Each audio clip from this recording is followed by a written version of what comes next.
My name is Dennis Schaffner. I'm going to be your temporary chairman for tonight. Let's have a roll call of directors. Joel McCain, absent, excused. Couldn't make bail. Couldn't make bail. Kelly Carden. Here. Me, Dennis Schaffner. Shanine, she's excused. Timothy Blakely, here. So, Emily Smith Here. and Fallon Mitchell. She's not here. Excuse. She's excused. We're going to have the flag salute next. This is going to be kind of non-standard because the other flag is in a place that we can't get to. So in the absence of that kind of a flag, I've got one here on my hat. That works. Okay, does that work? Absolutely. All right. So this is what we're pledging allegiance to. Stand with your hand over your heart. Ready? Begin. Pledge allegiance to the flag of the United States of America and to the republic for which it stands, one nation, under God, indivisible, with liberty and justice for all. Thank you. Have a seat.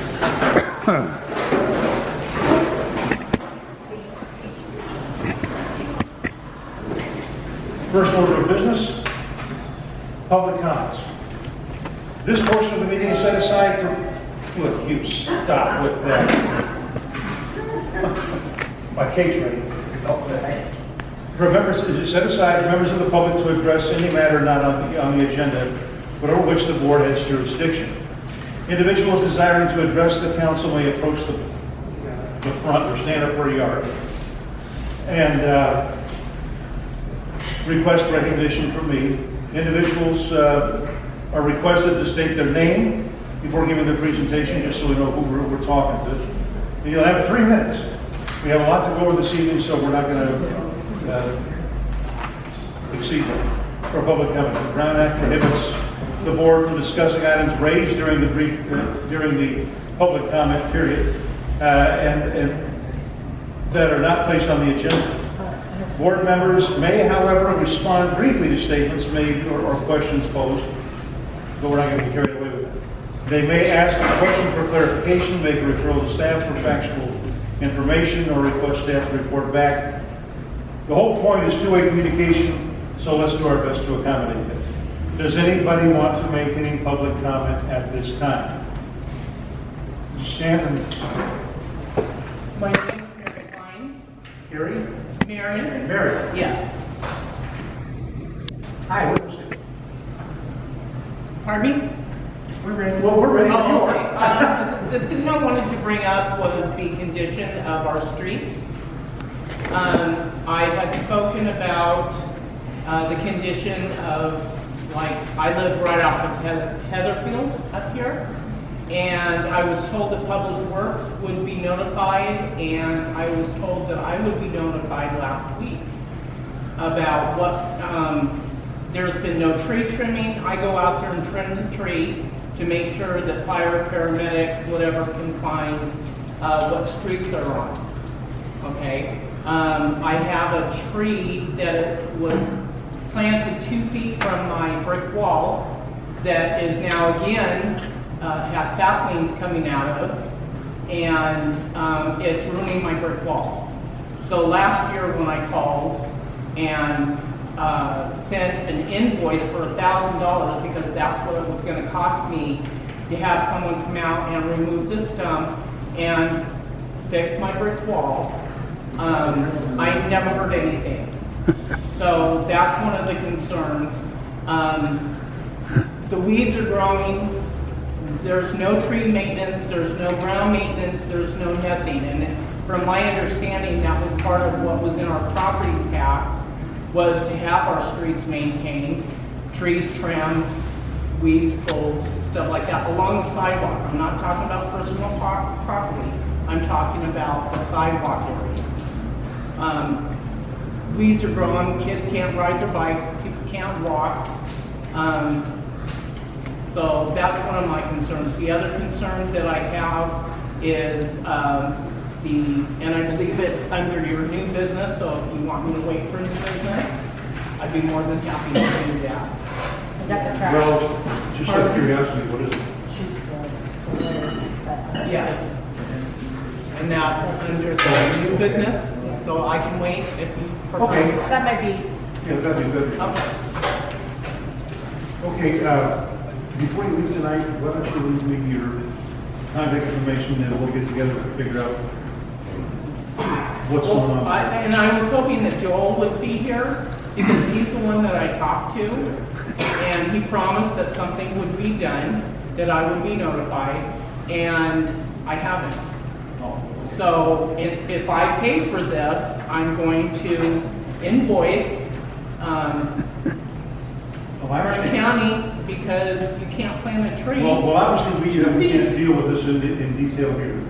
Have you, do you have, why don't you write down your name? I'll give you phone number, everything. Yeah, and that way we can kind of close the loop, fair enough? Okay. Anybody else? Fran? My name is Frances Thompson, and I'm a longtime resident of Roseland, and I'm glad to see you here tonight. Hey, recently we got this notification that Dollar General wants to put a store down there by the United Street. And actually, I didn't get notification because I didn't live here on this side of town. So I would like to make sure that everybody in Roseland knows what's going on, not just the place that's going to be affected. We don't need another Dollar General store in my opinion. We've got 3, and they're a mess. They're always getting broken into, except for the one that's out in 35th Street. So I'd like you guys to consider that if you're going to do something with Roseland. It's not just that particular part of town, but you're covering all of us. I appreciate that. I put in the newspaper, that is our policy. If you would like to be notified specially, you can send a special request. I'll give you my card, send a special request, you'll get every piece of paperwork. They get every piece of paperwork. I don't know what they're doing with them, but you should put a comment in on the Dollar General. I did. Comment. I did. Okay, all right. I did. So I wrote to you. let me give you my card, and you can request special notification and get every single piece of paper, any place that's mailed out. It's all snail mail, no emails. Okay, but the newspaper prints a legal public notice on every single appearance. And this is in light of, we're gonna have a nice museum out here towards the base, and some of the blight that goes on with the Dollar General stores, they're always getting vandalized, and all kinds of stuff's happening there. The only one that really has been a very effective was the one out at the library. So I don't want to see us having a big traffic jam going near and back and messing around with traffic with these Dollar General stores too. And they're always being broken into together. Thank you, ma'am. Thank you. You know, this is a great moment to insert a commercial. If you really want to know what's going on, subscribe to the newspaper. Now, how come nobody told me? What, you expect someone to come around and knock on your door? No. John does a heck of a job putting notices like that out.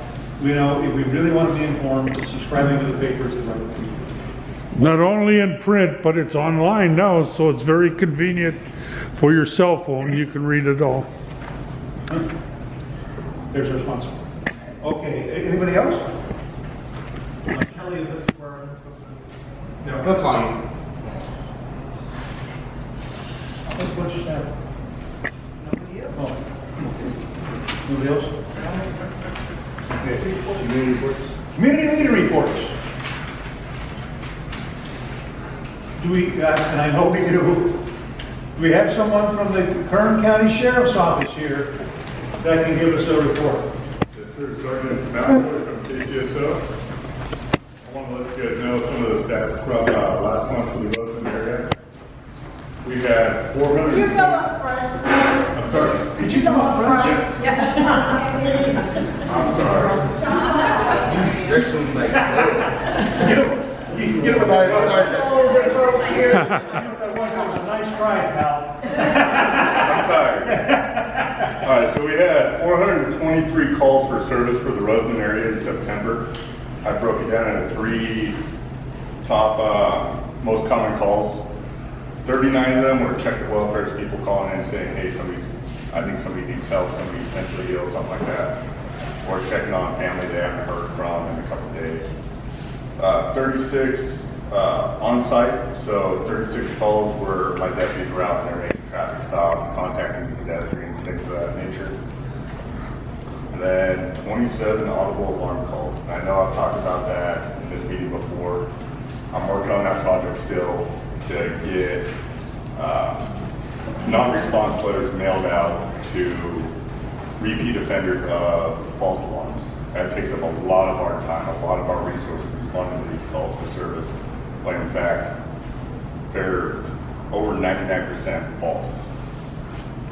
And then we had 83 reports completed by our deputies and 20 arrests. I don't have the exact number of whether or how many were felony or how many were misdemeanor. But we're out here in force, we're trying. We got more people coming. I've got, I think it's 3 guys in training right now that are slated to come out here. So we're trying to make progress, guys, and just bear with us. Thank you, sir. Thank you, thank you. Any questions? Thanks for your service to our community. Yes. Appreciate it, sir. Anybody here from the Highway Patrol? Here he comes. Having learned the lesson from the last guy, I'm a quick learner. Good evening, everyone. Sergeant Nielsen, CHP Mojave area. The stats that I have with me today are actually from August. Those are our most recent stats. Yes, ma'am? Can you speak louder because there's some of us that are hard to hear me? Yeah, Sergeant Nielsen, CHP Mojave. The stats that I have with me tonight are from August. So in the month of August, as a Mojave officer, we made over 1,100 enforcement stops, traffic stops. That resulted in 44 arrests and 788 citations issued. Also during the month of August, we investigated 61 crashes. 61 crashes, traffic crashes. So as you all, I'm sure, are aware, this is a busy area. It's evolved a lot from the last 15 years. It's gotten much busier, a lot of southern influence, and so we see the result of that in our stats. Just like the Sheriff's Department, we're trying. We're all understaffed. We have 1 officer on training right now. Should be done sometime next month, and then we're getting another one in January, and then another one in March. So we are doing better. We are trying to get the bodies out here to really make an impact, but it's a slow process. With that, I do have some stuff with me today. I know the last meeting I was at, I talked a little bit about our Explorer program and our senior volunteer program. So I brought some flyers with me today. I've left some on the back table back there. So our senior volunteer program. If you're interested, grab a flyer, contact the Mojave CHP office, and you'll want to speak with Officer Mauer. He's our public information officer, and he will handle that program. Our Explorer program is, for those of you that don't know, is for young people who may have an interest in a law enforcement career. Generally, those range from 15 to 20 years old, and they'll come down to our office, and the program teaches them vehicle code violations, and they'll do some physical training with the guys down there. They'll march around, kind of learn how to march in formation. It's just a preparation for our academy should they choose to go that route. So if you know a young person that you think might be interested in that, please grab a pamphlet from the back. Also with the Explorer program pamphlet, you'll see one of these cards here. It's a recruitment card for the Explorers. They can fill that out, contact the Mojave CHP office, and that's going to be Officer Davis. He's in charge of that program. And then, of course, if you have any questions, just call down there and you can ask her. Anybody should be able to point you in the right direction. should be. Should be able to. Yeah, Thanks, sir. Thank you. thanks. I have a question. Yes, sir. Since we put in since the county just put in those new traffic delineators at, on Grossman Boulevard, whatever the street is. Glendower. And B. Have you noticed a difference? There is an improvement. There is an improvement. So we're certainly trending in the right direction. And I don't know when it's slated, but I know that median is supposed to go all the way down, right? Yes, we're still applying for funding. That's the plan. So in the works, and that I think will resolve most of the issues with that. Well, when we listen to the guy that has that department, it's a couple, 3 years out. Okay. It's not an instant. No, that stuff takes time. Yeah. So, yeah, exactly. Okay, Thank you. anybody else? All right. Kern County Fire. California Assemblyman Tom Lackey's office. I wonder if you have anybody here from Kern County Supervisor Zach Scribner's. I don't know. Dennis. Good evening, everybody. I hope you can hear me. My name is Laura Lynn Wyatt. I'm the District Director for Kern County Supervisor Zach Scribner's office. We have a lot of county departments here today that are going to share a lot of information with you guys, so I'm not going to take up a lot of time. I do want to touch on one meeting that is coming up shortly. The Universal Trash Collection, SB 1383, is on the agenda tonight, but I did want to mention that there is a public information meeting. It's going to be at Hummel Hall from 5 p.m. to 7 p.m. November 1st. County staff will be there to answer questions and give you information regarding that. So if you have questions or you want more details, please try to attend that meeting. And you can also always email me. I have cards with me tonight, and I will be here throughout the end of the meeting. If you want to come up to me afterwards, I'll give you all my contact information. Thank you. I think it's important to foot stop at this point that our county supervisor is represented at this meeting, and that's Laura Lynn. Yes. Please take your time to get her contact information. If you have a question or concern, anything going on, feel free to call her. I can say from personal experience, I've had neighbors that have asked, I said, I've talked with her. And she's been very proactive in getting whatever fill in the blank problem taken care of. So we're very fortunate that she's on some staff. And so please take your time to do that, okay? And share that information with your neighbors. All right. Roseman Chamber of Commerce. Jack?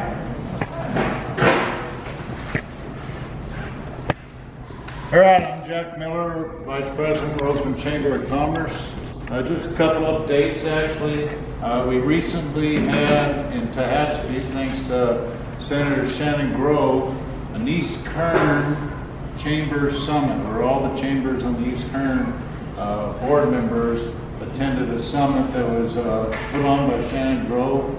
It was a wonderful event, a lot of great information, a lot of networking with all the other chambers. A lot of tools that we can use for our communities to help build membership and promote business, things of that nature.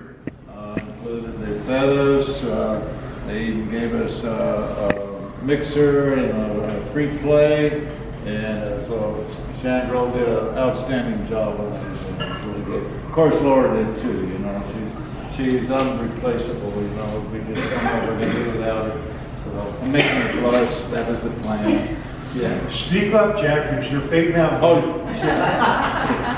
yeah. Laura's amazing. What?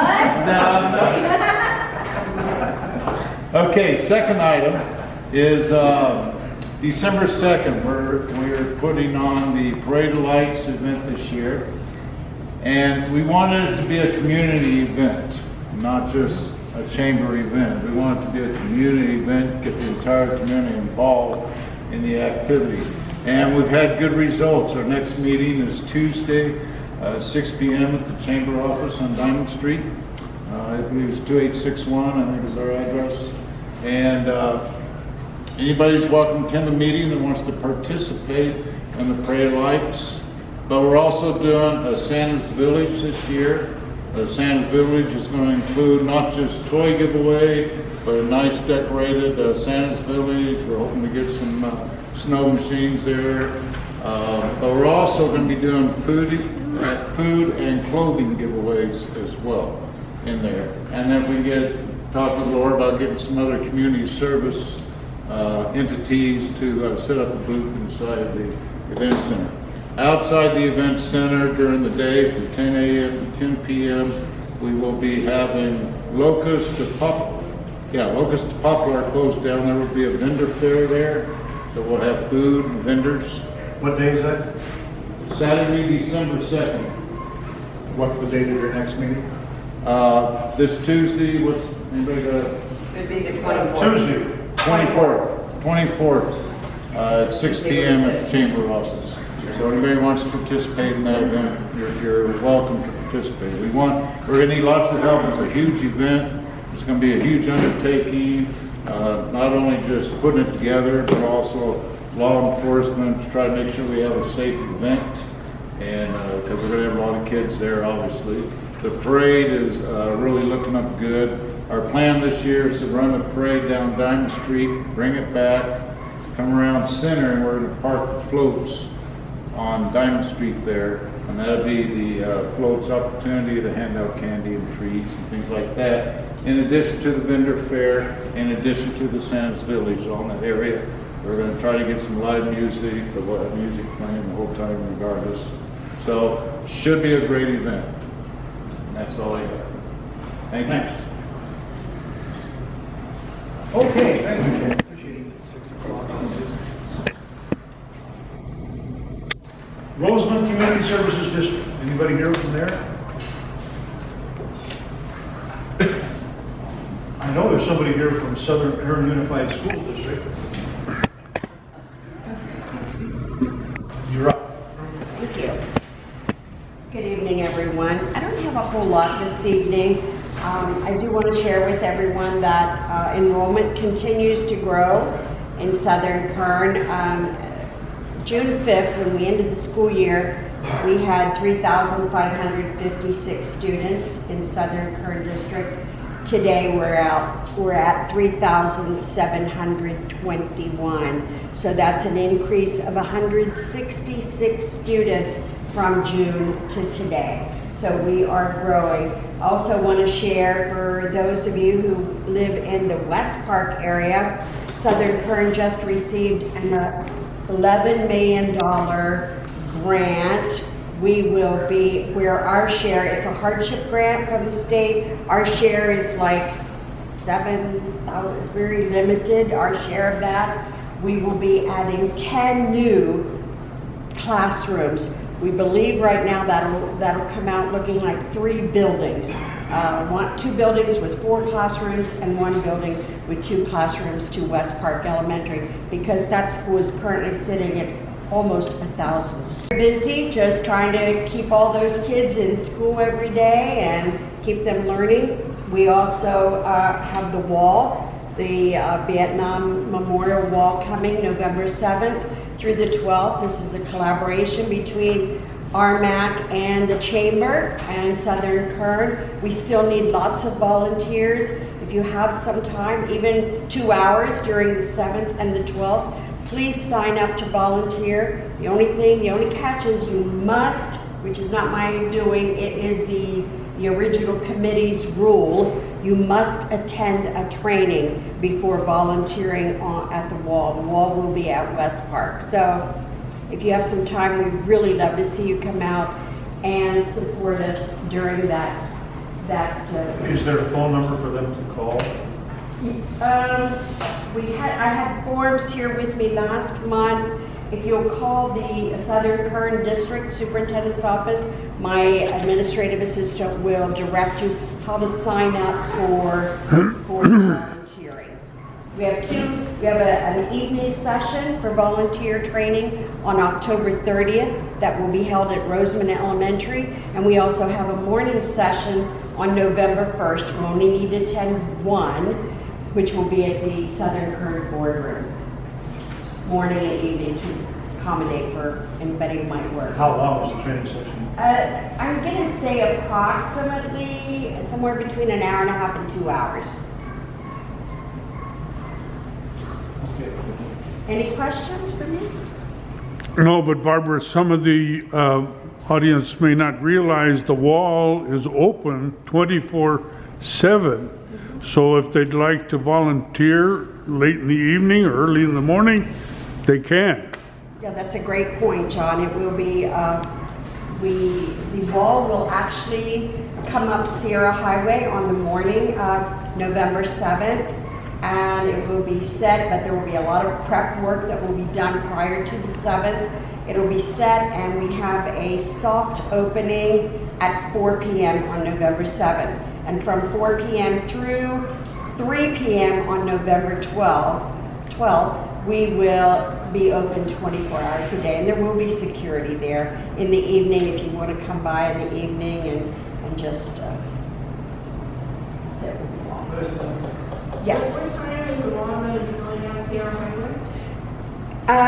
When I asked the wall committee, the original committee, they believe that it's going to leave Palmdale somewhere between maybe 8:30, 8:45, something like that. So we're assuming it could probably hit Roseman around maybe 9:30, and it'll go directly to down 35th Street toward West Park. Maybe we can clarify that time in the next meeting, and we put something out there. Yeah, Jack, I don't think they could probably say exactly what minute they're gonna leave Palmdale. They estimate leaving Palmdale around 8:30-ish, so somewhere around there. Yes? Well, Yes, Fred? there's also several places on Facebook that are carrying the route. It's in a nice little map, tells you where it's going and all that kind of stuff. So, and you know, there's several of them on several of the sites. Like Ion Roseman, Roseman Residence, and a couple other ones. So check it out. There's a map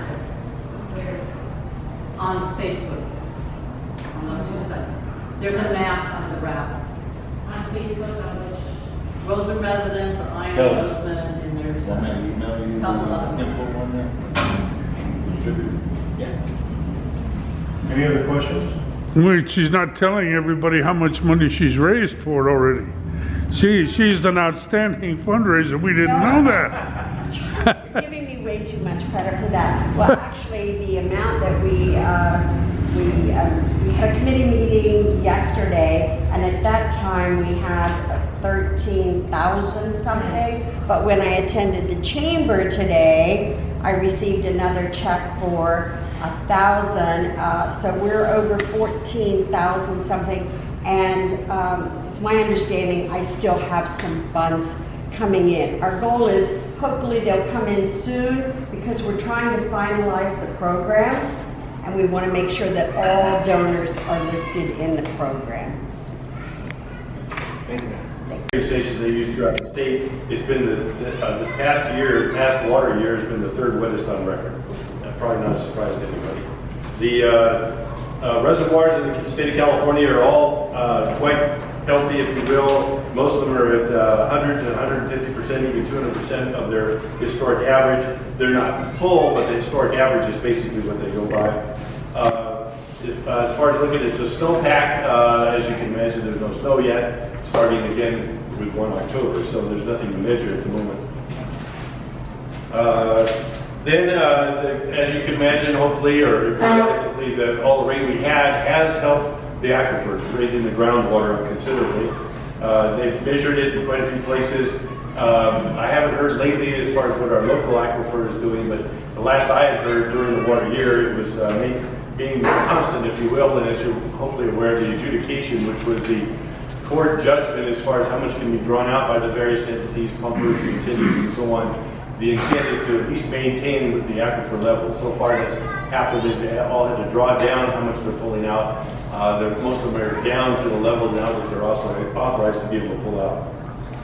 There's actually, believe it or not, a couple of areas, little tiny areas in California that still have a drought, if you will, but it's called abnormally dry. 99.93% of the state is now drought-free. There's a couple of little areas, the very northern edge of California, and there's one area at the very southeastern edge of California that have a small amount of drought by their definition. But basically the state, as you can hopefully well imagine, is pretty much drought-free now. What can we expect ahead? There's a lot of talk about El Nino, as far as more rain, more than the average, if you will. We're able to save a lot of the water that we had over the last year. We basically had about double the amount of water that was actually saved as far as rainwater goes and everything. The amount that was saved was enough for about maybe 5 million people for a year, so we've done really well. It's basically the second best year in stormwater capture. Let's see there, the strong or potentially super El Nino is some of the predictions. So there's no quantity for that, but hopefully it'll be more than normal, but not abnormal. We don't want, as you can well imagine, too much rain all at once. That starts constituting flooding and so on like that. Most of what we had in the last water year was not all at once, if you will, sufficient to flood very many areas. Also, the El Nino typically does not increase the snowpack in Northern California.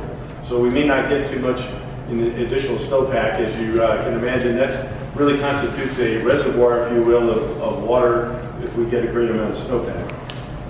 The state of California is doing a lot of preparations as far as flood control measures. There's quite a few $1 million that are being put into flood control measures throughout the state. So hopefully if we do get a fairly decent amount of water, that number one will be saved, and number two, we won't have a major amount of flooding.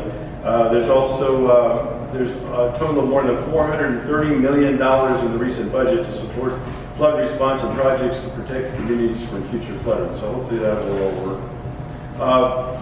The amount of water that's gone into the aquifers has been great. However, it doesn't really make up for all the years of drought that we had. So, there's still, we hope there'll be some additional amounts coming into the aquifers in the future. If you look at some of the averages over the last 20 years, we're still not really near or close to the averages of rainfall that we've had for the last 20 years, given the last year that we've had. Hopefully there'll be another couple of years of that. Again, not all at once, but hopefully there'll be enough to make up for that.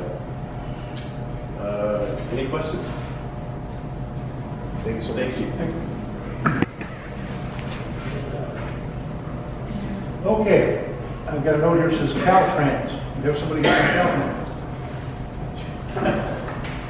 I saw you sitting there, and you look so remarkable, but I was mistaken. Hi everyone, my name is Chris Andreessen. I am the Public Information Officer with Caltrans District 9, based out of Bishop, and we cover Inyo, Mono, and Eastern Kern counties, basically from Bealville Road east. And I'm just here to tell you about 3 projects, some that are upcoming and some one that just finished, and one that's going on right now. So first we have the Rosamond Xeriscape project. You've probably seen the changes to the interchange there on Rosamond Boulevard. That project is officially done. Our landscape superintendent did a walkthrough this week and signed off on it. If you don't know what that is, it's a Clean California funded project that removed the last landscaping that was done there that used plants that were not native to the area. It created a massive maintenance and water issue. So the new landscape is a Xeriscape project, so it requires less maintenance and will utilize less water. With this project complete, our maintenance crews are now able to get back in there and start removing some of the other weeds that are outside of the project area. I've received a few calls on that, so I don't know if they're here or not who has filed CSRs on that, but we can now get in there. Second project is the Antelope Valley Freeway project that's happening down on 14 in the Lancaster area. Just to clarify, that is Caltrans District 7, which is based out of LA. It's not my district's project, but I just want to share some information with you guys because I know it's just 2 miles south of here. It's a long-term pavement project. They began construction earlier this year, and it is scheduled to go on until the winter of 25-26. Whoa. Okay. Yesterday, the District 7 Public Information Office sent out an advisory to let you guys know full highway closure coming next week. The first will be on Monday from Avenue I through Avenue K, and this is going to happen overnight from 8 p.m. to 4 a.m. And the second freeway closure is going to be from Tuesday to Friday. This will also be overnight from 8 p.m. to 6 a.m. And for northbound lanes, this is going to impact a full closure between Avenue L and Avenue J, and then southbound from Avenue H to Avenue L. And that again is from Tuesday through Friday. And this schedule is permitting changes to weather. Caltrans District 7, like I said, is a point of contact, and I've given Kelly the PIO's name, phone number, and email address for the person who's working on that project. So if there's ever a reason to invite him here, we have the contact information. He said it's a long way to go. So, This is a don't shoot the messenger moment, isn't it? Exactly. Lost against Rosamond playing football. So in 2027, we will have a continuation of the Rosamond Mojave project happening. The first one that's going to start is the Mojave side of it. And that is going to be a complete rehabilitation like we did with the Rosamond Mojave project last 2 years ago. And then after that one, we're going to be having, or on schedule, is the Rosamond Rehabilitation 2 project. And this is going to do the same thing, but down in this area. So this project is going to pick up where it left off, and it's going to go from where the project, Rosamond Mojave project ended, all the way down to Avenue Bay, so all the way down to the county line. It's going to rehabilitate all 4 travel lanes and all the ramps, both here at Rosamond Boulevard and down at Avenue A on the Kern County side. And that's scheduled to begin when? I'll get to that. Just to let you know, some of the features of this project that it might include, we're still not, everything still hasn't come together on that, as it's still pretty early in the process. Replacing the current traffic signal systems on Rosamond Boulevard at both ends of the overpass.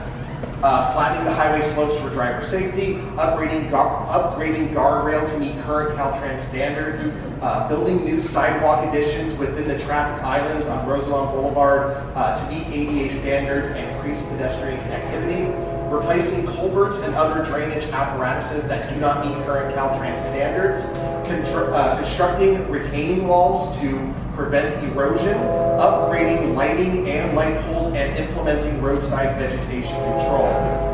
This project is estimated to be at $60 million, and it's anticipated to go into construction in fiscal year 27-28. So we do anticipate the Mojave project to start before, in around May 2027, and this one would start after. They would be going on concurrently for a long time, for a while. I do not have a project length yet. Again, that's still going to be set, but it looks like it may be completed in about 1.5 years. Again, that can change as we further cement the details of this project. It is currently in its K phase, which is a really early phase. This is when we're still going over all the details and possibilities with the project. It's scheduled to go into the project approval and environmental document phase in fiscal year 24-25, which begins on July 1st of next year. This is the phase where Caltrans will hold a public comment period on the project, show everyone the design alternatives that our engineers have come up with, and it's when we will most likely host a public meeting either in person or virtually using WebEx. Yep, that's it. That's what I got.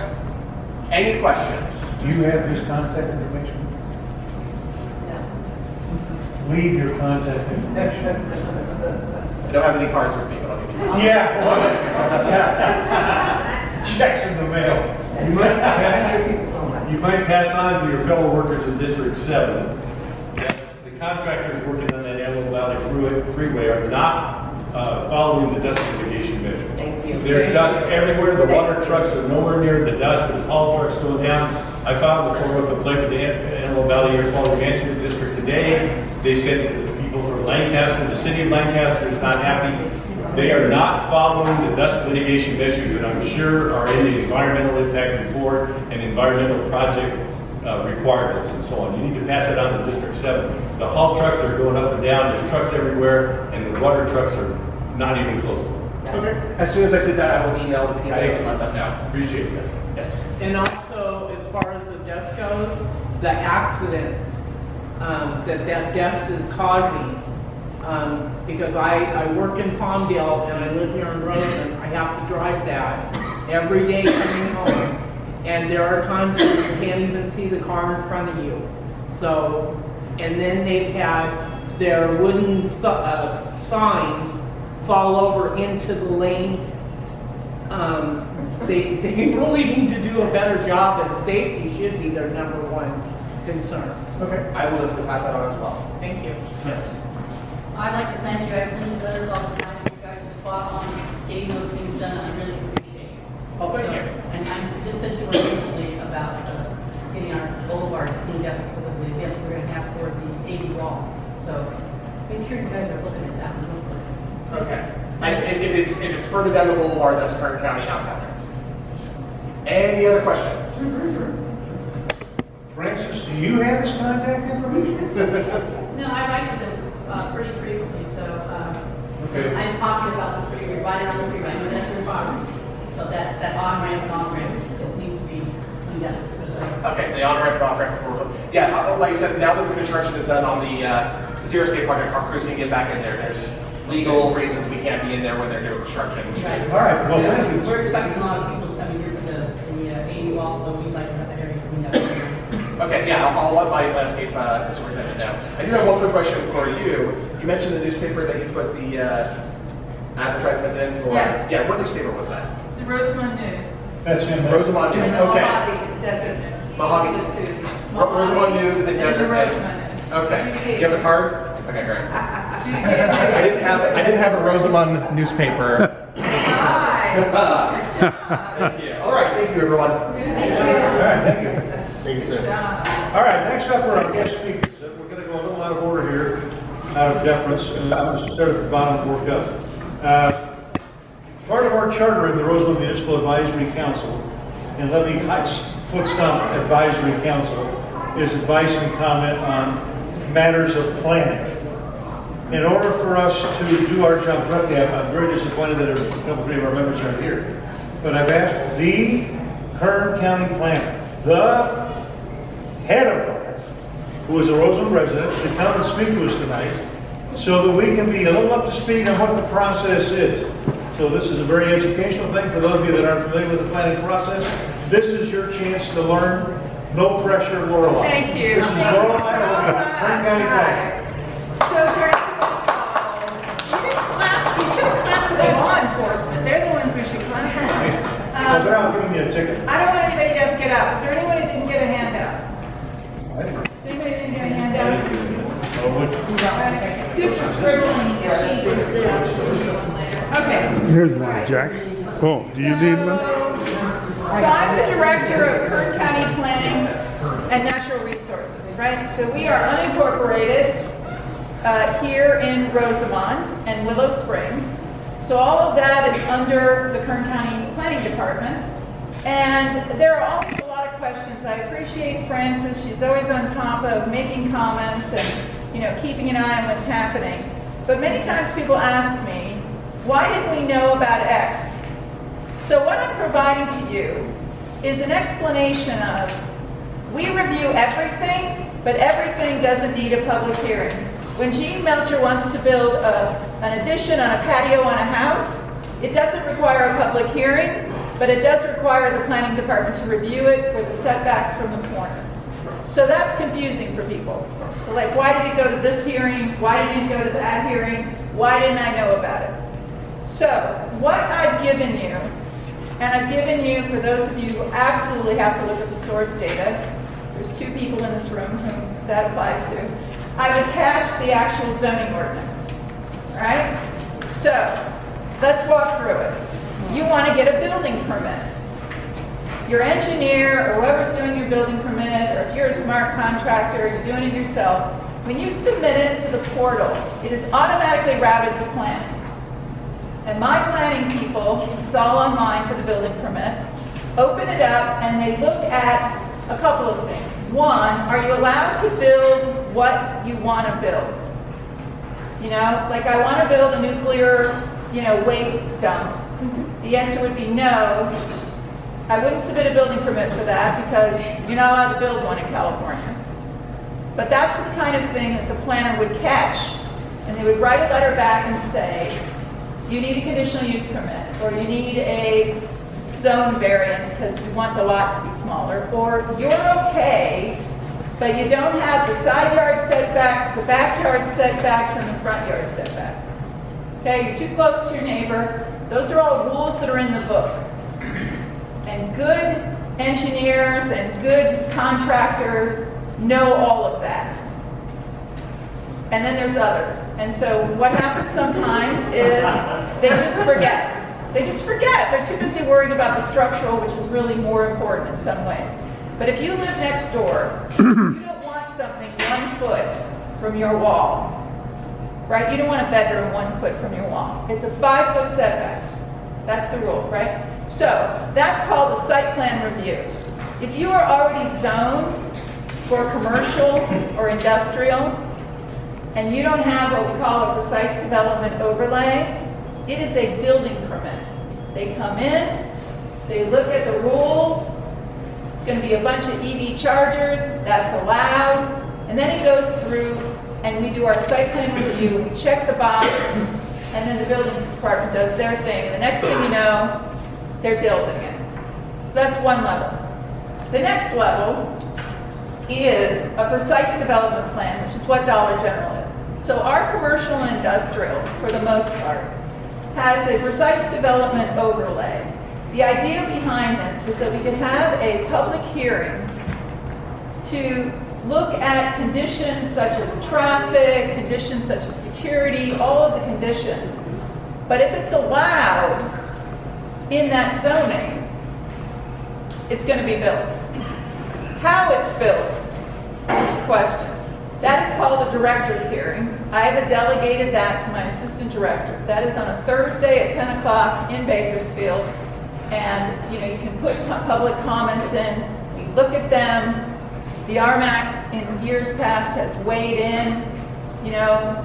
We think it's going to be too noisy. Is there something you can do about that? Maybe it shouldn't have an outside patio or liquor. I mean, there's all sorts of things that could come up. That's the second level. That's only commercial and industrial. Residential doesn't have that overlay, right? So it's only commercial and industrial. It used to be on multifamily and we took it off. The next thing that people are familiar with, because you've all heard about our big solar projects, is a conditional use permit. Conditional use permit is kind of different. There's a whole list of things that are permitted in the zoning ordinance. Then there's a bunch that says they might be okay, but they need a conditional use permit, and we're going to decide if they're actually compatible.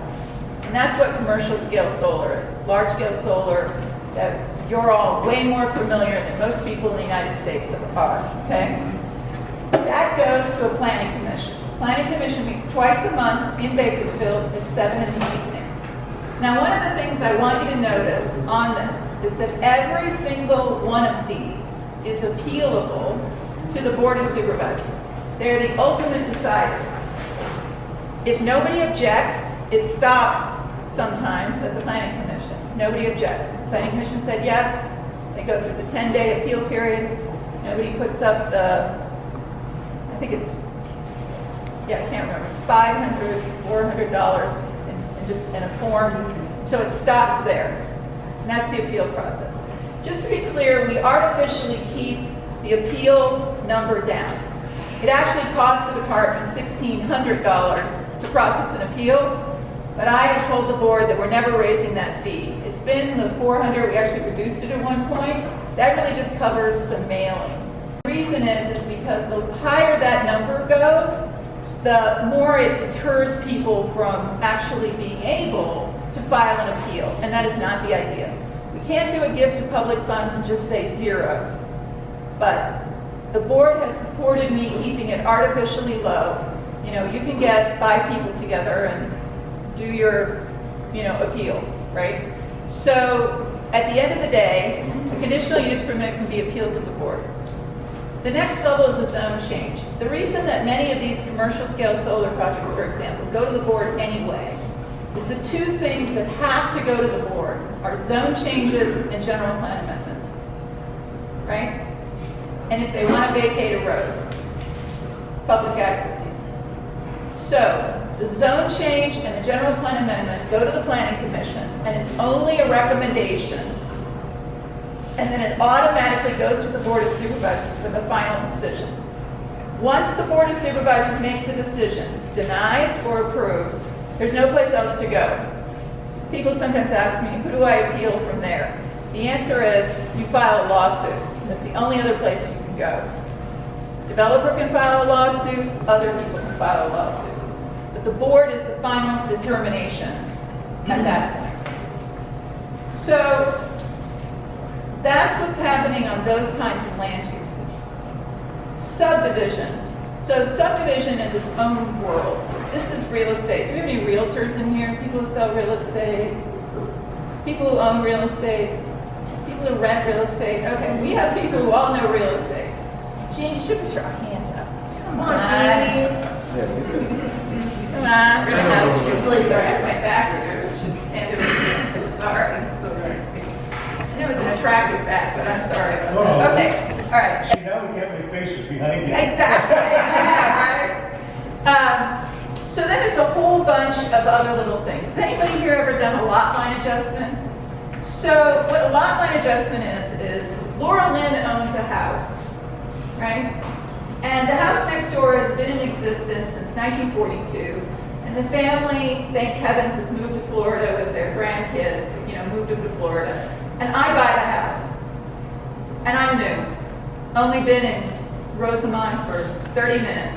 And I discover that the fence that's been there since 1947 is actually on Laura Lynn's property. Because I did a survey. And I don't want to move the fence. There's beautiful trees, there's all sorts of cool stuff. But my title company says, I'm not going to close the escrow, because this is a cloud on the title, right? Legal stuff. So I go to Laura Lynn and I say, I'm going to pay you some money, and I want to move. Yeah, exactly.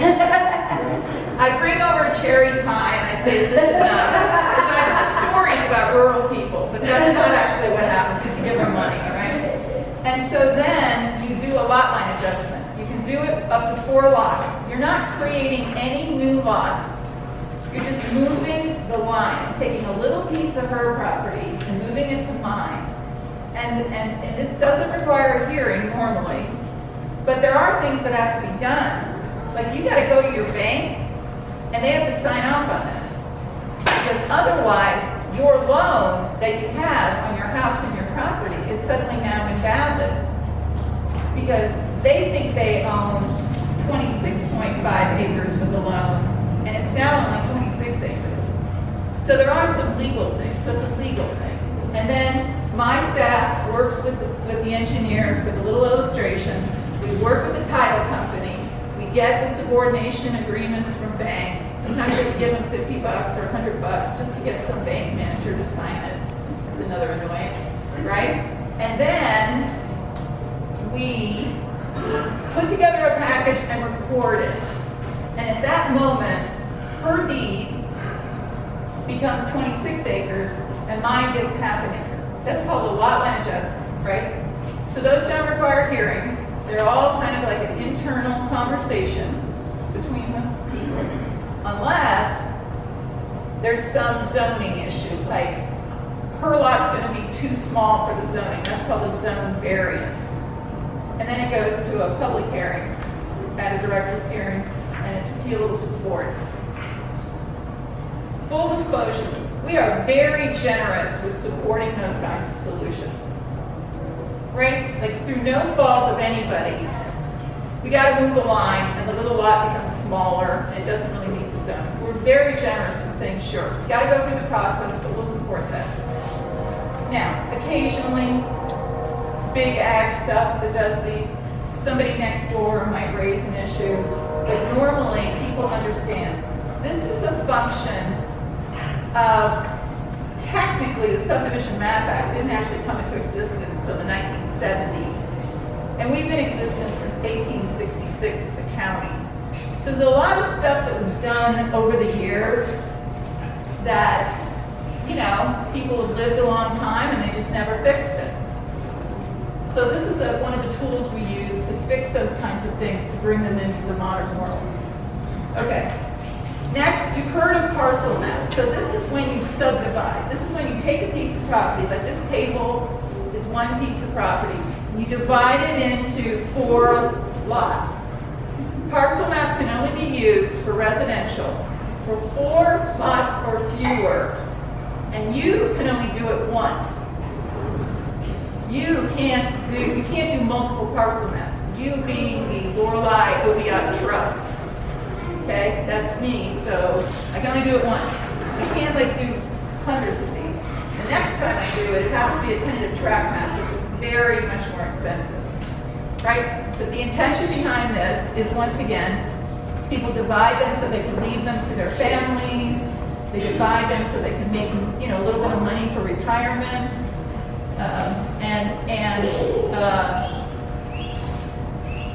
distracted by the fun in the back. I wish I was having that much fun. The parcel map is 4 or fewer for that. For commercial and industrial, you can do as many lots as you want. So that's why you have never seen a tentative tract map for commercial or industrial, I promise you. When you see tentative tract map, that is always houses or apartments. So this is your tip if you get a notice. If you get a notice and it says tentative tract map at the top, that's housing, apartments, condos. That's the only thing we do. And that is 5 or more. And there are many, many more requirements to that. So parcel maps. Unless you ask for a hearing, it doesn't go to hearing. We send out a notice that says notice of opportunity for hearing. If you don't ask for one, we're going to move forward, take action, and they're going to get a list of stuff, and they're going to take 6 or 7 months with their engineer to record it, and the lots will be created.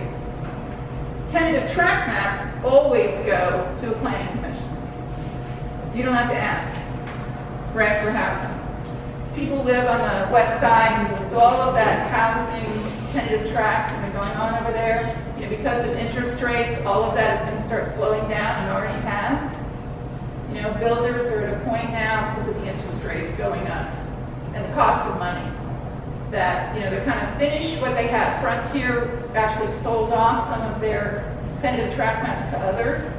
And so, you know, we'll see. There'll be some building for a while, but this increase in the school district and other sorts of stuff, you know, we're going to wait for a few years to see if we continue on an even keel or if these higher interest rates keep going up and we end up with a downward growth, right? We're kind of in that fear now. Tentative tract map goes to the planning commission. You still don't like it, you can appeal it to the board of supervisors. Now I want to remind you that sometimes we put conditions on to support the community and the developer doesn't like it. They have to appeal it too. They got to put up their own money. And what's really funny is they have to pay all the costs as well. You don't. You just put up the money for the appeal. They have to pay all your costs. So that's the way that works, right? But they may not like a condition. They may not like something that the Public Works Department put on there. All right, so those are all the things you see. I put some quirky things on here, just in case people have questions. Airbnb, Verbo, I forgot all the other names. Kern County is forward thinking. Almost 10 years ago, 9 years ago, we had a big meeting at the Board of Supervisors and the board is clear. You can rent your house for any period of time for 6 or fewer people, any place in the unincorporated county. If you own a vacation house and it sleeps 26, you cannot rent it for 26 people. You can rent it for 6. You want to rent it for 26 legally, right? You have to come to the planning department and there's a series of distinctions that we have to make. There's a boarding house, there's something else, conditional use. Now remember I said legally. There are tons of people who are doing things. They do them once, they do them, the neighbors don't complain. We don't have a code compliance that can go around and track down every single thing.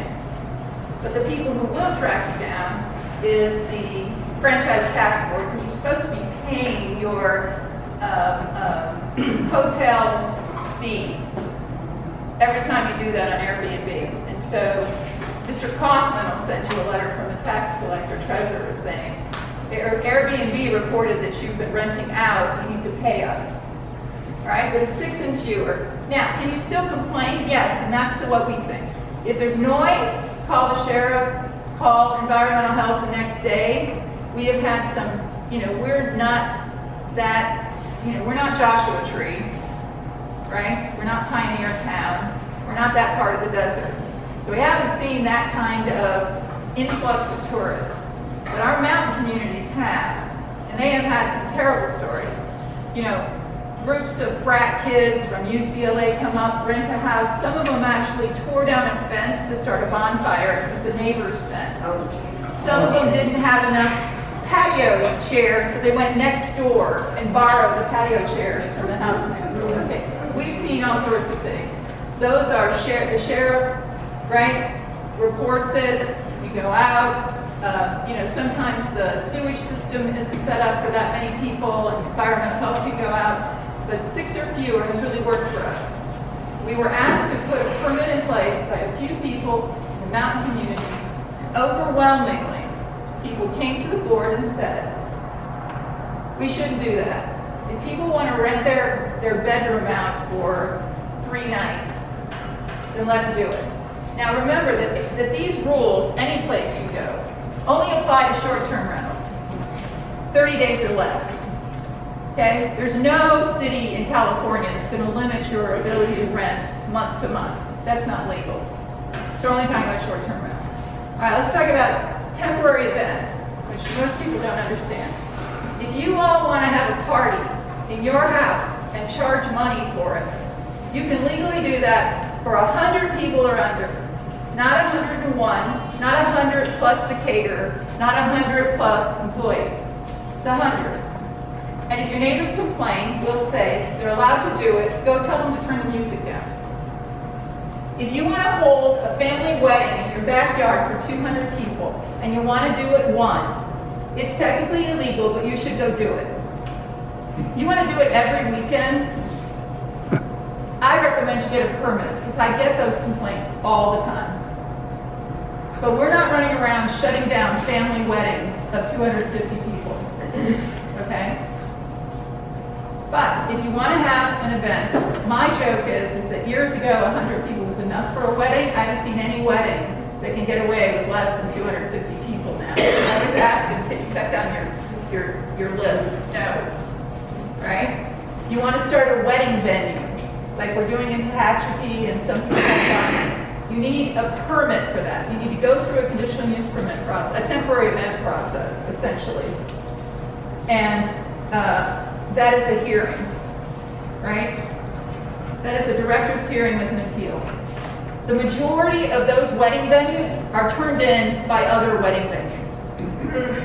They're not turned in by neighbors. Occasionally they are. And that's because we do put requirements on them. You know, no music after 10 o'clock at night. You know, people want to dance till 1 in the morning and with loud throbbing music. That's not going to happen on this permit because, you know, that music travels a long, long distance. How many people remember the illegal rave that happened out past Willow Springs? Anybody remember that? I mean, you could feel it 7 miles away. You could feel the earth pounding from the noise, right? And they only did it once, thank heavens, because the sheriff went out there. But at the end of the day, you know, we want reasonable rules. We want communities to be able to enjoy their homes. But we also know that there are these other forms of revenue, there's other forms of things that people want to do.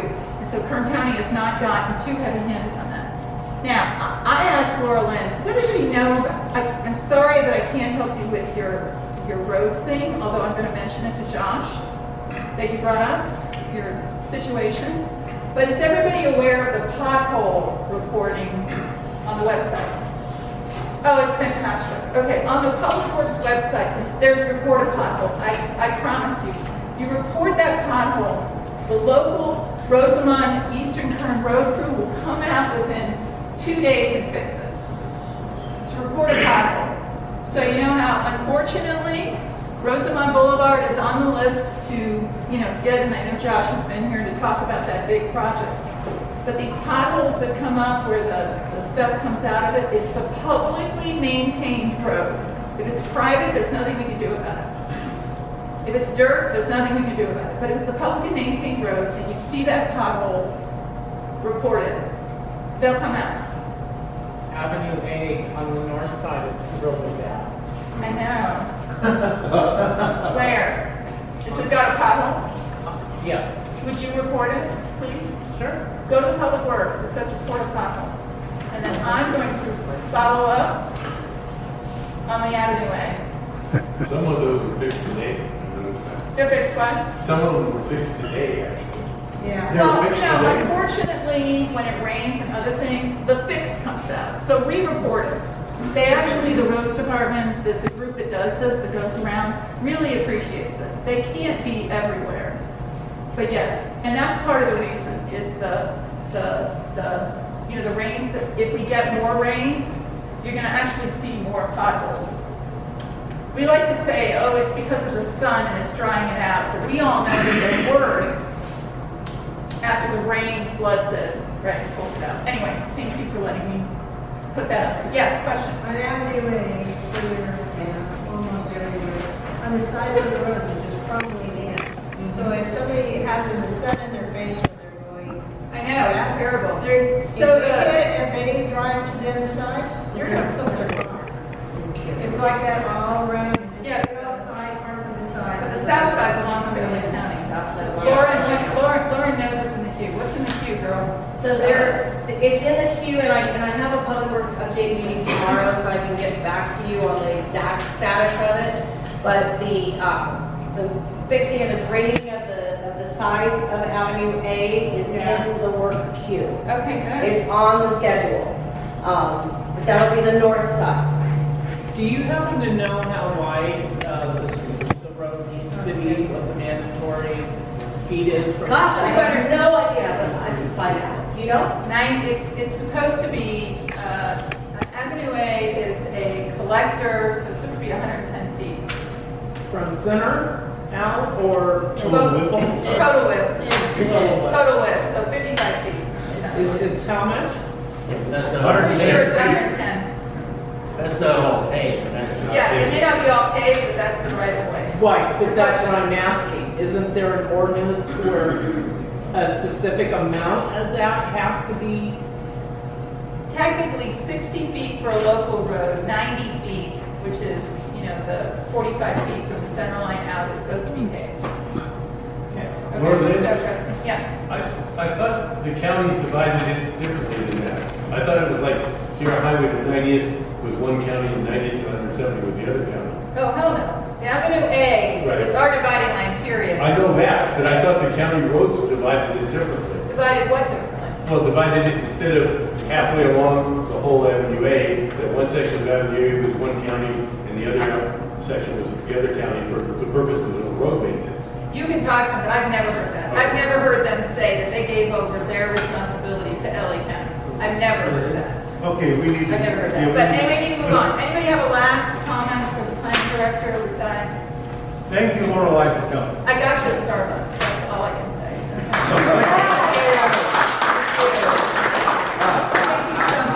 You know, the takeaway I've got is if Bob will show up, it's Randy's fault because of the water. That's all I. Okay. Next up, Janet, you're up. This is Janet Rangel, Kern County Aging and Adult Service. I'm taking this very personal. Okay, I'm not sure if that's going to happen.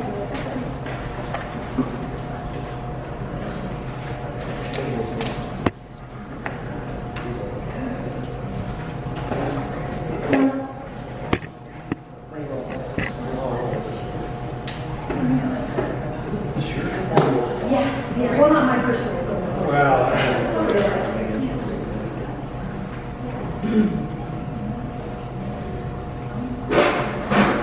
If anybody needs to hit the restroom, go for it.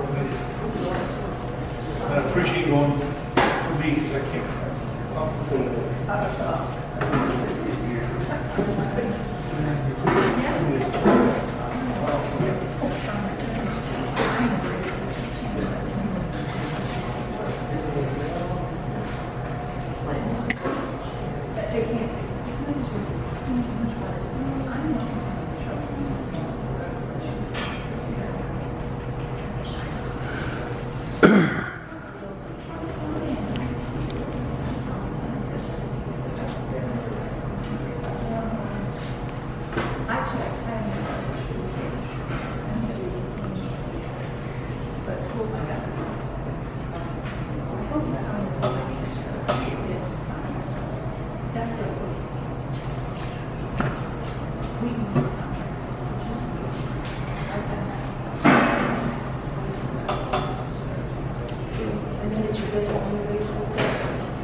Oh, no, he said the restroom break is already. Oh, okay, perfect. Well, hello, everybody. I am Janet Rangel. I am a social service worker with Kern Aging and Adult Services.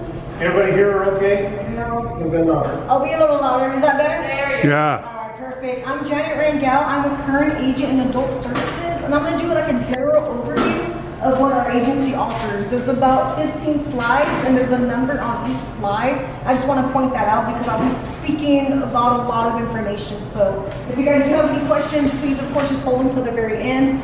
There's about 15 slides, so it shouldn't take too long though, okay y'all? As I stated, I'm with the Current Agent and Adult Services. We provide a variety of services, programs, and our demographic, the area of people that we do generally provide those services to are our elderly, and then of course our disabled and or our developmentally delayed individuals over the age of 18.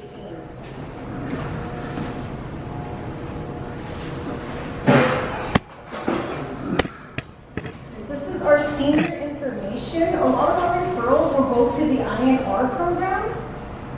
The INR program provides, they are able to basically initiate without having to ever come into the office because we are located in Bakersfield off of Truxton Avenue. Our clients still can come into the office if they want, but they can also get the services done through the phone. As I stated, there is a number right there for a direct contact for our INR program. We also provide assistance with reading and filling out the forms of our clients as in regards to Medi-Cal, Medicare, those type of applications. A lot of our clients do have some disabilities, so that's why I wanted to point out they are able to help them with either the reading or the writing of the application itself. If they do have a disability that prevents them from filling out the forms themselves, we can definitely assist them with that.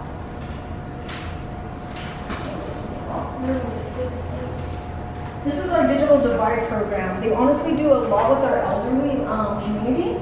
They are able to provide guidance to our seniors within the Kern County in order for them to operate their devices. We do get a lot of calls in regard to applications, websites, and the ability to overall work the internet itself and the devices that they're using, whether it's an iPad and of course a computer. I do like this program a lot because the individuals that work with them, they really do go above and beyond for our clientele. They're also able to kind of give them an overall awareness of the internet as well as the scams that they may encounter online. I don't know if you guys are getting a lot of the scams through phone or text messages, but they are increasing significantly. And the financial scams have become an issue within our programs of like I said, financial exploitation and that nature. This is our fall prevention program. Aging and Adult Services contracts with the Round the Clock. There are in Bakersfield as well, off Truxton Avenue. The foundation is to provide the fall prevention program. The mission for the program is to reduce the number of falls, debilitating falls, of course, that are suffered by our elder and our older adults, and as well as persons with disabilities. The current Around the Clock Foundation will provide fall and, of course, injury prevention information as well as education. There's a referral that a lot of our social workers are able to submit through online and, of course, as well as the community at large. This program is accessible through our website as well. As far as the services and equipment that they can do, they are able to do an assessment to determine the need for installation of items that will reduce fall risks. They will also provide materials and subsidize any kind of labor costs to the individuals who are over the age of 60 years old. Some of the items that they do provide include grab bars in the showers, handheld shower heads, shower chairs. I know as we all age, our mobility becomes a bit difficult as we age in. As we age, I will stop there. We also have toilet risers and bed rolls if needed. And again, this is our fall prevention that we contract through Around the Clock. For our senior healthy living, these classes will demonstrate healthier eating habits, tips for our seniors to make their meals a little healthier, how to measure their food as well. It's a really good program, should I say, that helps them how to read food labels in addition to low impact exercises and balance classes. The classes are currently being held at our senior centers, the senior center housing complexes, and then we also have virtual classes available. Clients can register online or by calling the number provided, I believe it is 868-1000, and to ask to speak with a health educator to sign up or, of course, review the monthly classes that are offered. This is our senior nutrition program. As I stated, our agency that I'm from, we have quite a bit of programs available. The senior nutrition program is offered at 16 locations throughout Kern County. Seniors can call in and in a day in advance to make reservations to eat for lunch. Each location may operate independently, so some are at the Parks and Recreation Department.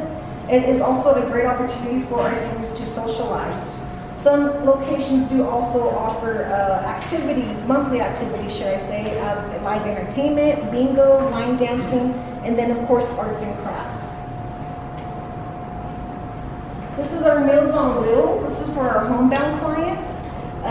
We are able to see a referral, but I do have to be mindful that a lot of our referrals, they will require the primary care physician contact information. I do state that just because in my experience, a lot of the times they're not always, having that information available. So if this is a program that is of interest to anybody, please make sure to have the primary care contact physician, because they do have to write up on some of the forms that we do fill out, which is the application itself. A real quick question on that, if I could.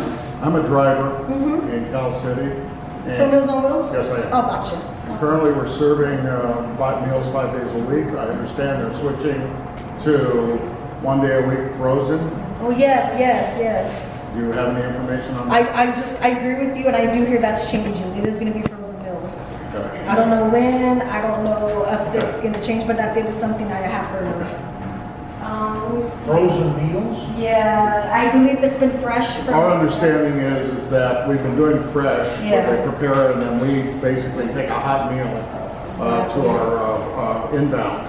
Our homebound, our understanding is they're going to frozen meals. Correct, yes. So the client will receive a week's supply of meals that they will freeze and then eat each day. So instead of 5-day-a-week deliveries, it'll only be 1 day.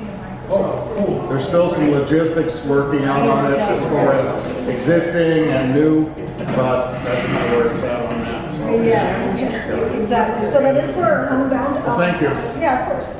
That is for our homebound clients. The meals are distributed from the multiple nutrition sites within the community. Referrals to the program can be made by phone or by filling out our online intake form.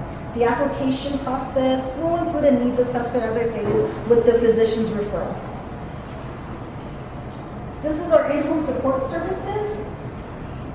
The referrals are made by phone only. Once the referral is made, it will be assigned to a social service worker within this department, who will then do a home call to conduct an assessment to determine the client's needs and how many hours will be allocated for that client. Once the client is approved for services, they can request a local list of care providers that will come into their home who are registered through the state.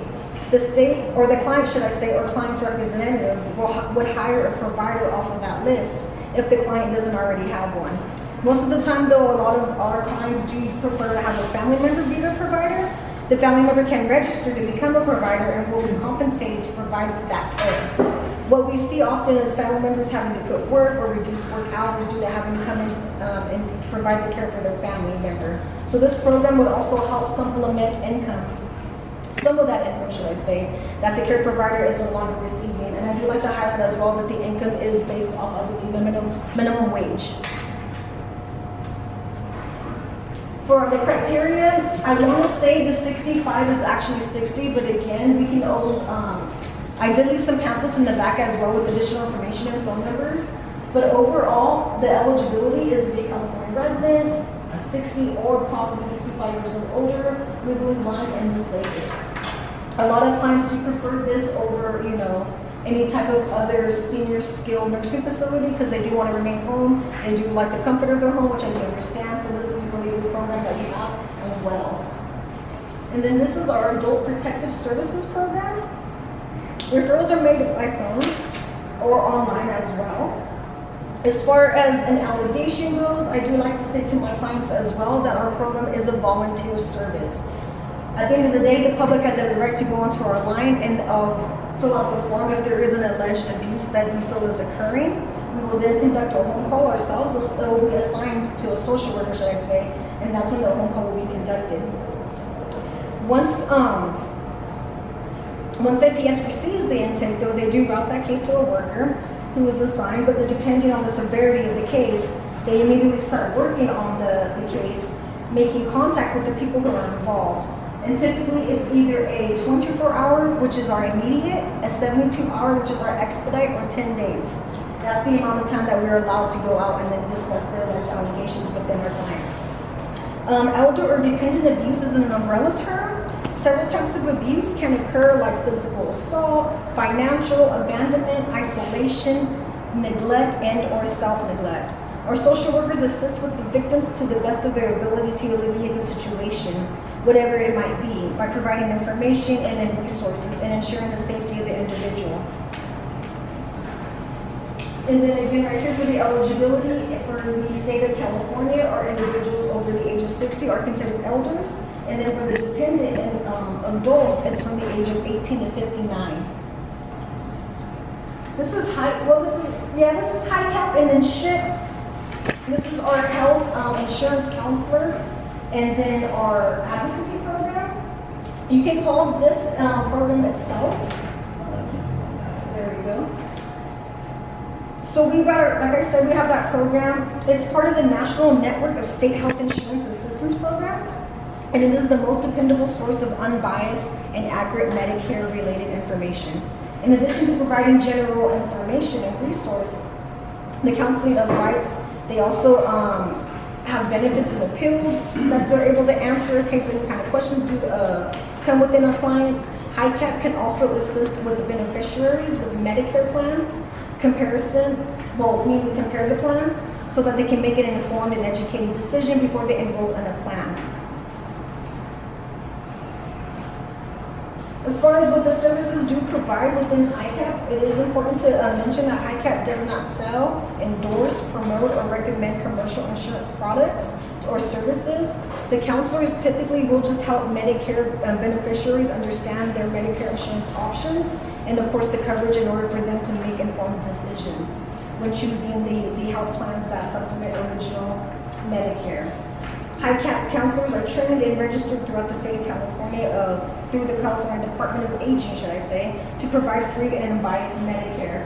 So as I stated, this was just a quick general overview of the programs that Current Agent and Adult does offer, the services that we can provide, and of course the ability to work with our clients given that they do want our services and that they're accepted and willing to, work and can be a partner within our programs.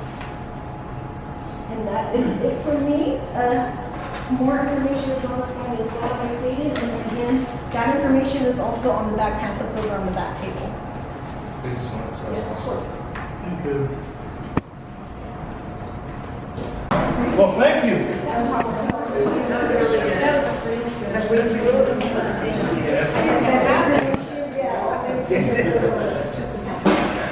Okay. That was a lot of information in a very short period of time. I do have a question for her. Sure. Are there volunteer opportunities with aging and adult services?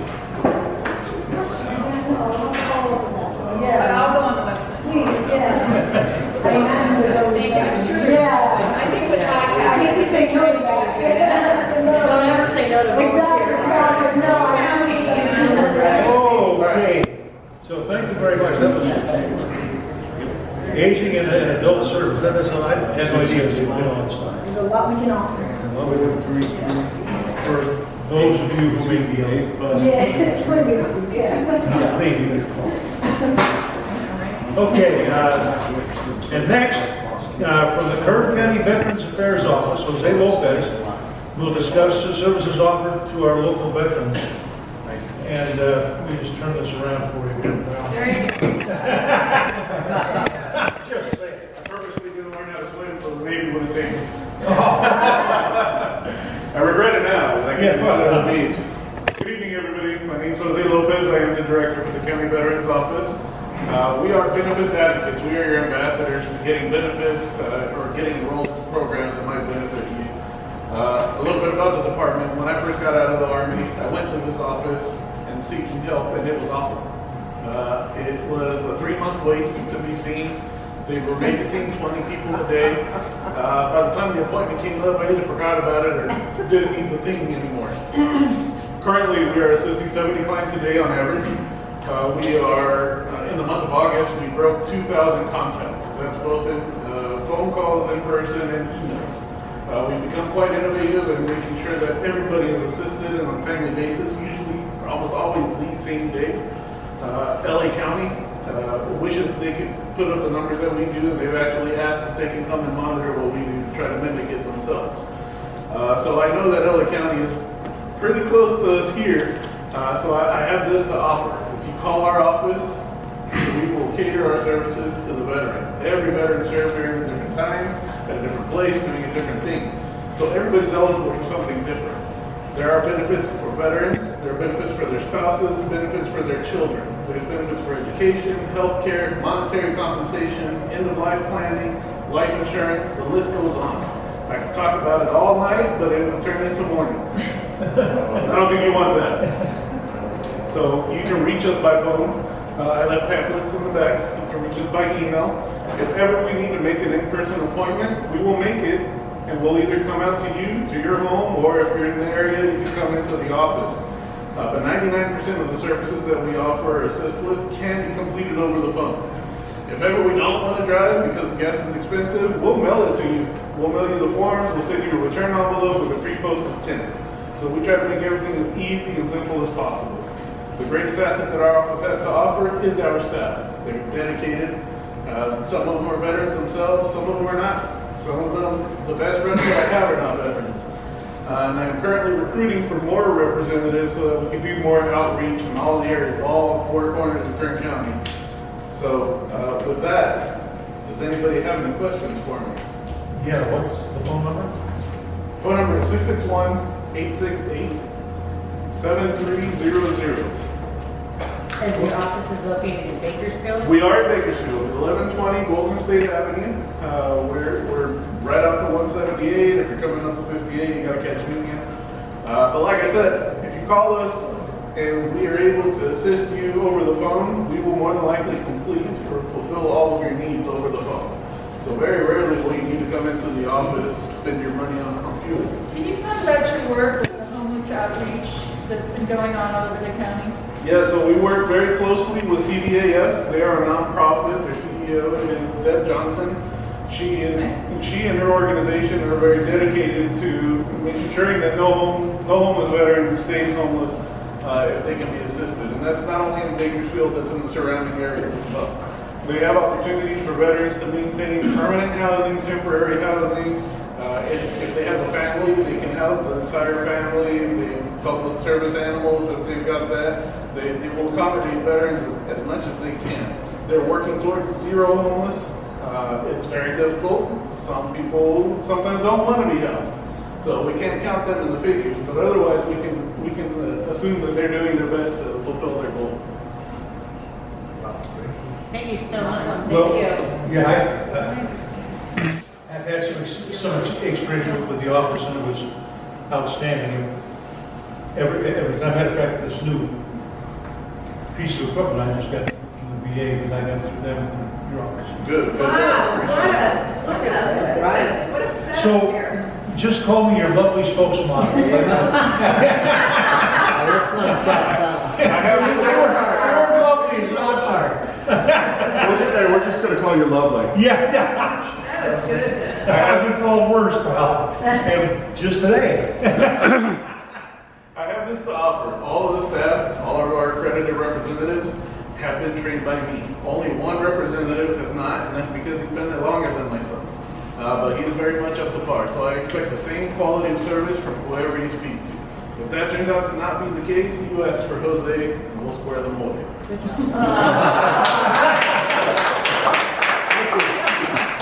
Thank you, Jose. Give me the phone number again, but say it slowly. Some people don't grasp it as fast as you say it. It is 661-868-7300. Thank you so much. Thank you. I'm going to leave my cards in the back as well. All right. Thank you so much. You're very welcome. Thank you. Thank you. Well, that was fun, wasn't it? I know. Okay. I wish I had something catchy like that. Next up on our agenda is the approval of minutes. So I don't think we got printed. Huh? I don't think we got printed. They were all emails to you guys. Yeah. We'll do it next meeting. So, They were all emailed to you guys. Yeah. We mixed that from, I don't know, who's having it now. Yeah, I tried. We don't have to print it, we just have an email. Just have an email. No, no. Oh, you're the original. Well, I have the one from August 17th. Yeah, that's the one they're asking about. I would highly encourage a font size bigger than 2.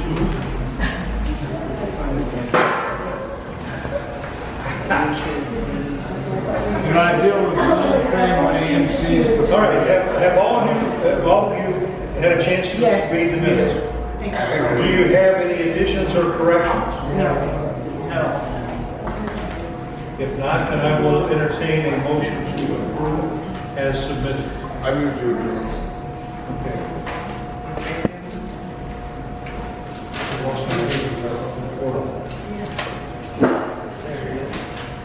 Okay, so, who moved?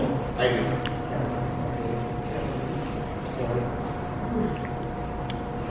And Tim. Okay. All in favor? Aye. Who's Any second? opposed? No. Any, Who seconded? Yeah, Tim?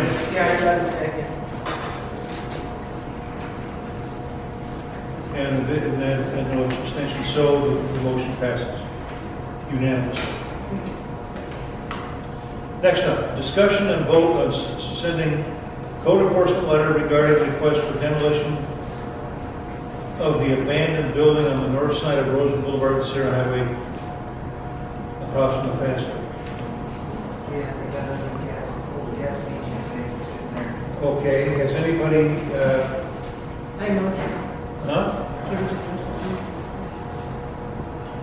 What are you asking? Dennis? Well, I'm just reading what it says here. What they're asking for is, who put this in? Joel did. Joel did. So Joel? I would table it since Joel's not here. Yeah, let's take My it. suggestion. Okay. Because I've actually met with the guy that owns that building. It's, and I think I still have his contact information in my Table phone. it so you can talk to Joel. Okay. Yeah, okay. It's a big Do we have any motion to table? Ask Christie. Christie? She's still there? Christie?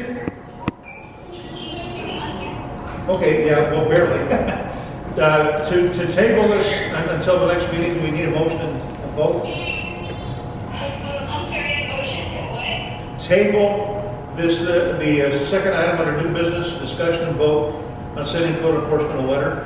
No, you can just say you're gonna table it, you don't need to do a vote. Okay, let's table this till next meeting. Thank you. Thank you, sorry, it was kind of fading in and out. Well, as are we. So that works. All right, the next up is discussion and vote on sending Supervisor Scrivener a letter asking the county to look at other options regarding SB 1383.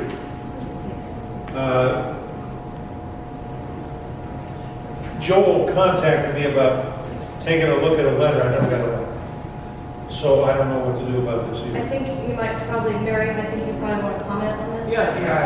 Okay, now let's do that. Okay, let's go with discussion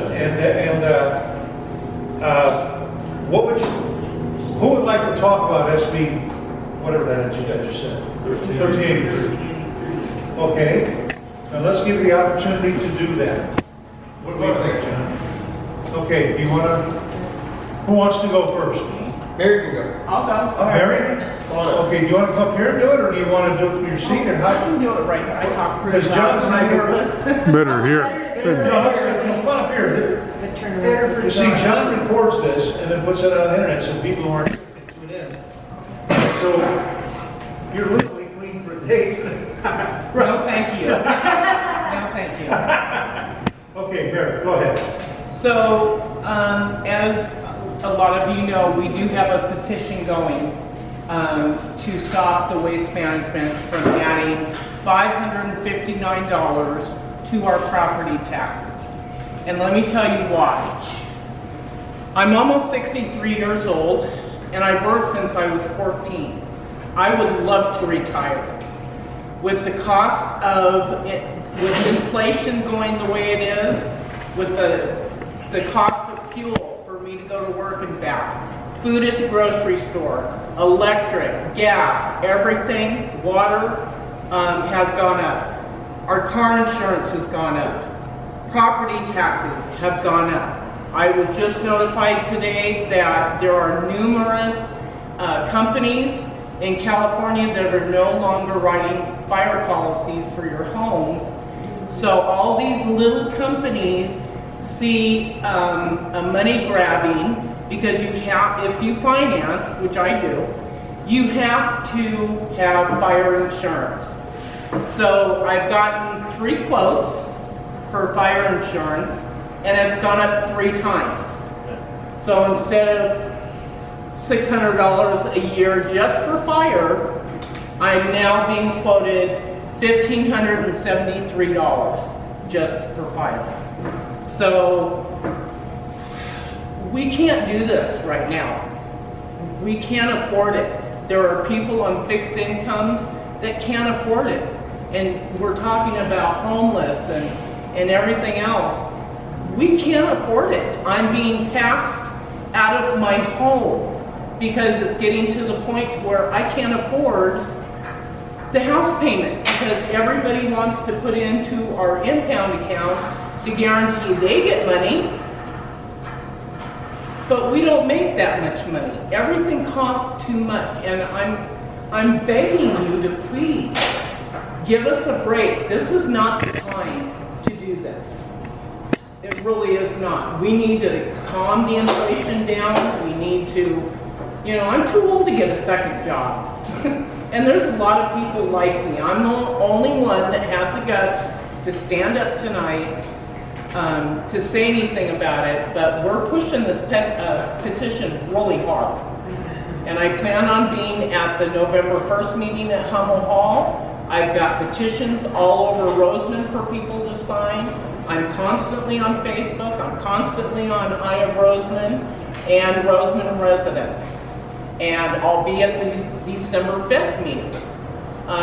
And you can't do this to the Roseman people right now. This is really a bad time. Nobody has money to throw out the window or burn, and if you do, I'd be more than happy to take it. Because I'm having a hard time paying my bills as it is. And I work 8 hours a day, 40 hours a week, from Palmdale to Roseman. I have to drive at $5.29 for gas. We can't do this to the Roseman people right now. You really can't. So I'm pleading my case because I happen to be one of those people that just can't afford it. So that's all I have to say, and I really hope. I've tried to call Scribner's office and talk with him. He won't return my calls. I have spoken with her, but she's not the problem.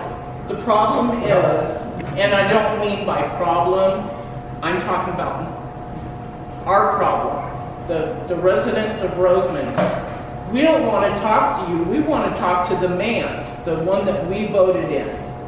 And we want him to understand we're hurting. We're hurting like everybody else right now. So he needs to back us with this, and so does the board. They need to find a better way to do this.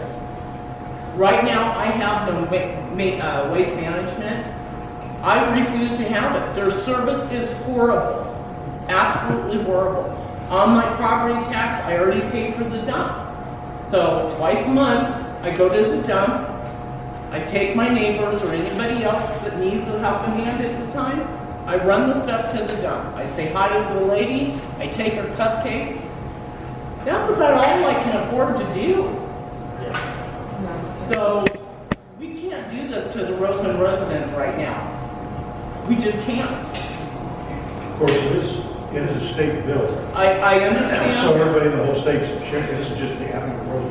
I understand that, but Scribner has the opportunity to vote no against this. Well, the representative and Lake Isabella has already said he will vote against this.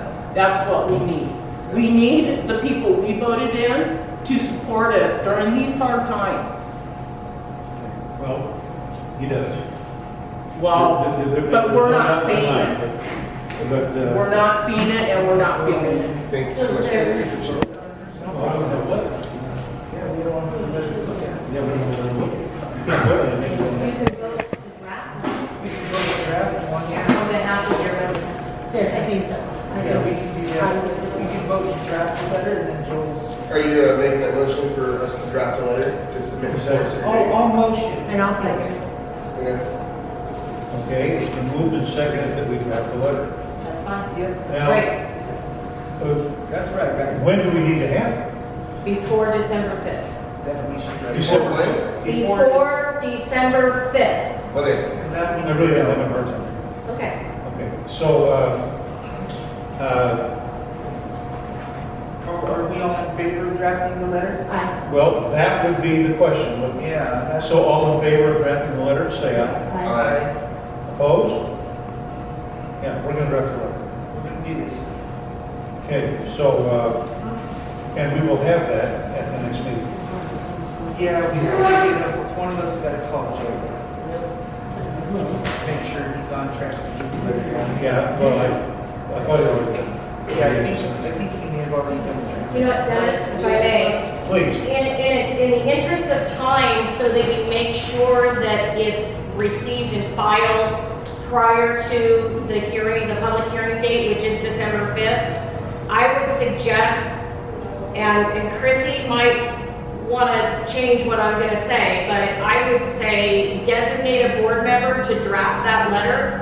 I would email the draft to the board. If they have any comments, see if you can expedite it a little bit somehow. Instead of bringing the first draft to your November meeting, then you're pushed up against a time wall. So I would try to expedite it in some way. If this board chooses to do a letter. So, do Yeah, you do so- a letter and so- have a special meeting for it, or? I don't think you need to. I think you can do everything by email. But you need to be sure to do it. Ask Chrissy if you can do everything by email. Christie, can we do everything by email in terms of drafting a letter? No, because then that would be considered a serial meeting. Serial meeting. Yeah. So, how about this? Could Joel send out because I think he's already drafted a letter, I just haven't seen it. Yeah, I think they drafted something as well. I haven't seen it either. And usually, that's something that's part of like the agenda packet, like if you're gonna vote on something, he would include that. I didn't see anything. I was out on the week that I guess the agenda was sent, but I didn't get any letter or anything. I don't know if you guys did. Well, maybe let's individually respond to him with our comments. Then, Yes, you can individually respond with your comments, you just can't reply all, because then that's where you get into trouble with the serial meeting. right. Okay, so we'll do it that way. Yeah. And then we'll need to get everybody on board with that. Yeah, it's good. And then that'll be part of the package for the November meeting. We can vote and go, and it'll be there in time for December. That's correct. That'll be, Okay. Can I have one more thing? Yes. Just so that you know, homeowners were to receive a protest pamphlet if it was a tripod.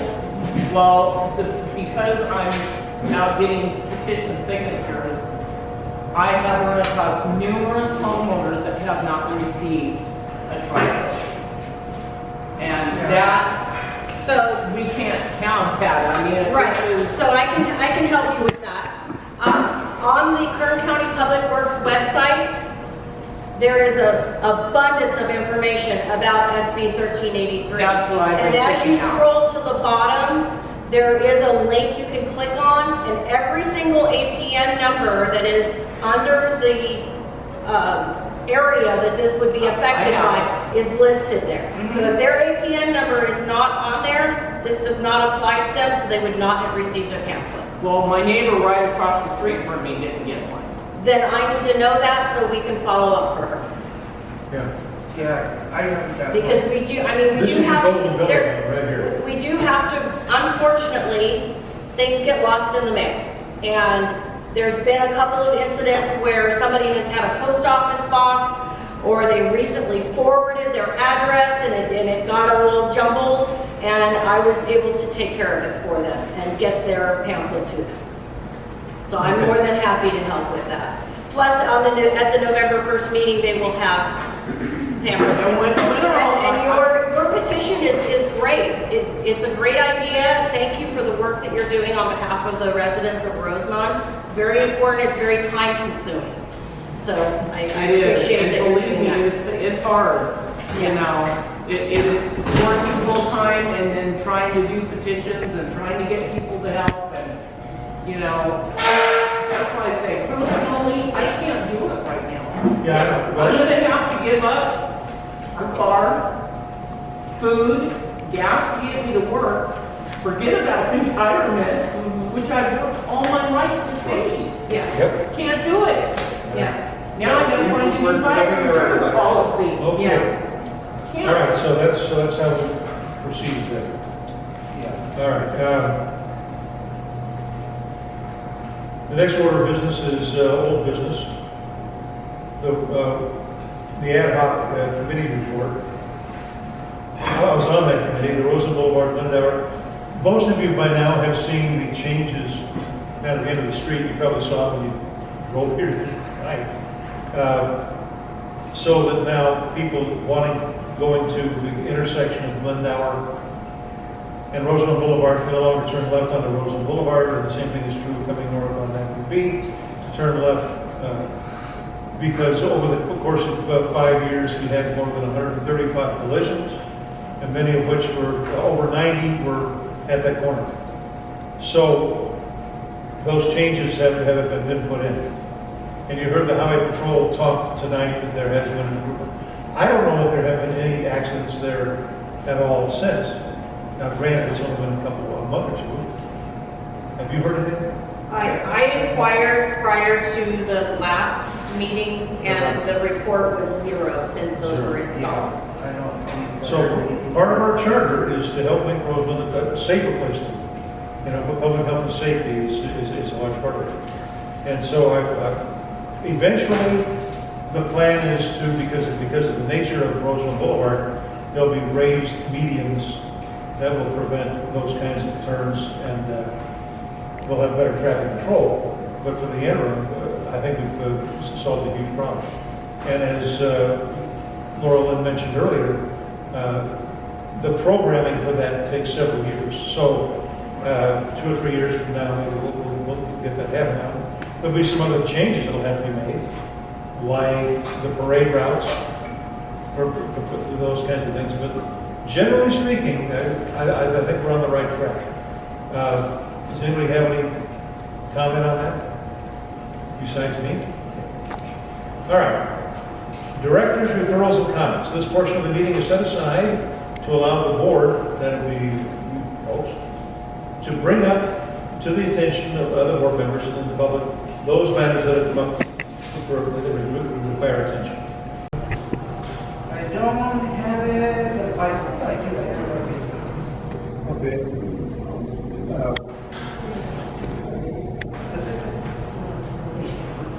Kelly? No, No, could you make sure that he's got, could you make sure that he's got Shanice's Yeah. contact information? Yeah, I'll type this together. Yeah, I'll say. And then get that with her, yeah. Yeah. Because she's the worst person, yeah. All right, what's next? Emily, do you have anything? I don't. Okay, well, I'd like to thank all of you for coming out this evening. And I got to tell you that this board is something I believe is very strong. We're way the heck out in the far corner of Kern County. And this board is our way of two-way communication between the county government and our residents here. I want to thank all of you for coming out this evening. And even those of you who may have been on the board at some time and weasel out of it, we know who you are. But this is democracy. This is your government action. So if you have any questions or concerns, for heaven's sakes, talk to us about them. But if we don't have any further comments, then I would entertain a motion to adjourn. I motion to adjourn.